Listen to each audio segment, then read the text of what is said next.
Hello, Pewter people. Scott Reynolds here with the new Pewter Pulse. The Bucs 2024 schedule is out, and it looks like a favorable one for Tampa Bay.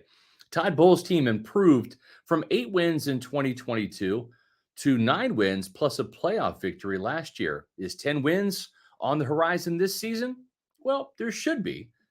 Although I typically wait until training camp and the preseason is over before making any official predictions. I want to see how the Bucks revamped secondary and interior offensive line come together first. And I also want to see how Liam Cohen handles play calling duties and if there are any major injuries in August or if the Bucks come out of camp and the preseason unscathed. Yet I see a big problem looming for the Bucks on their 2024 schedule. No, it's not an early bye week like last year. The Bucks bye week falls favorably in week 11. The problem for the Bucks lies after the first 4 games of the season. So let's take a look.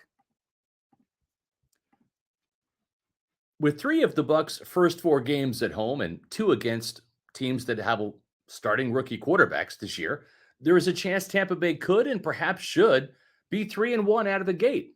The Bucks open the season at home against Jaden Daniels and the Commanders, and then travel to Detroit to play the Lions before returning home to face Bo Nix and the Broncos, followed by a rematch game against the Eagles and former Bucks linebacker Devin White, who returns to Tampa Bay. After the first 4 games, there is a brutal 6 game stretch that could sink the Bucks ship if they're not careful. Remember, Tampa Bay started 3-1 last year, only to fall to 4-7 by late November. On a short week in week 5, the Bucks travel to Atlanta to face Kirk Cousins and the Falcons on Thursday Night Football. Then it's a trip to New Orleans to face another division rival on the road. The opportunity is here for Tampa Bay to start off 2-0 in the division and perhaps begin the season 5-1. Then there is a gauntlet of 4 games over the next month prior to the bye week that proves to be problematic. The good news for the Bucks is that 3 of those 4 games are at home, starting with the Monday Night Football game against Lamar Jackson and the Ravens in week 7.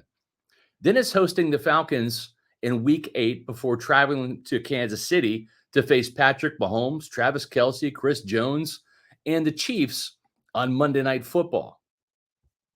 It's hard enough to beat Patrick Mahomes, but the Chiefs are just super tough at home at Arrowhead Stadium. Then 6 days later, the Bucks have to host the defending NFC champion 49ers before the bye week in week 11. San Francisco, if you'll remember, is 2-0 against Tampa Bay over the last 2 years. So the Bucks will be looking for some revenge. Ideally, the Bucks have to be at least 3-3 during that 6 game span, but the team can't be worse than 2-4. Should Tampa Bay start off the season, say 2-2 rather than 3-1, well, then going 3-3 over the next 6 games would put the team at 5-5.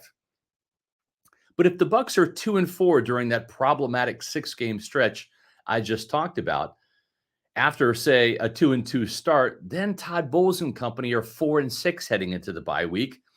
And this season will start to resemble last year when the Bucks needed a Herculean effort to finish 5-1 to win the division and make the playoffs at the last minute.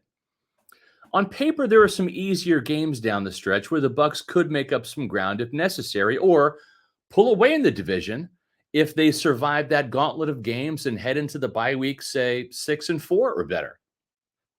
Tampa Bay plays Carolina twice in December, and that should help, in addition to the Giants, Chargers, and Raiders down the stretch.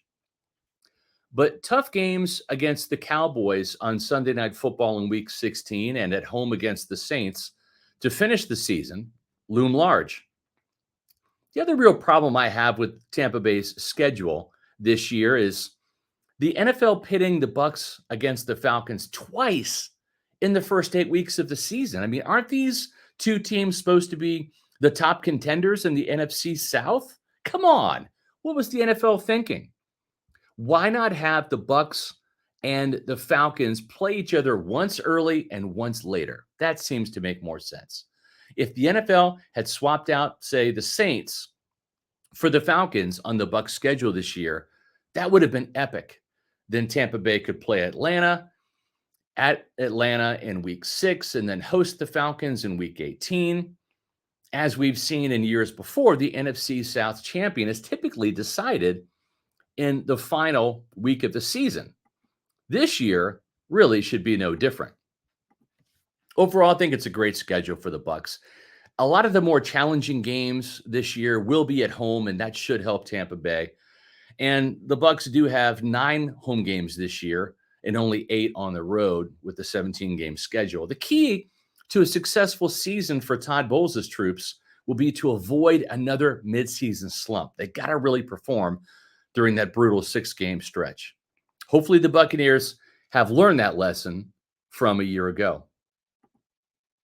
Hopefully you've learned that there's some great content on Pewter Report TV. That's our YouTube channel. We'd love for you to subscribe and join the over 14,000 Pewter people that have already done so. And also, please like and leave a comment on our videos. That helps us get in front of more Pewter people like you with the YouTube algorithm. So give the videos a like, leave a comment, let us know how you like the Pewter Pulse, how you like the Pewter Report podcast. And there's a ton of great video content at Pewter Report TV on YouTube. Also, make sure to follow us on social media on X, Facebook, and Instagram at Pewter Report. And don't forget to visit pewterreport.com. We've got Bucs OTA and minicamp coverage coming up. And I'll be back soon with another Pewter Pulse.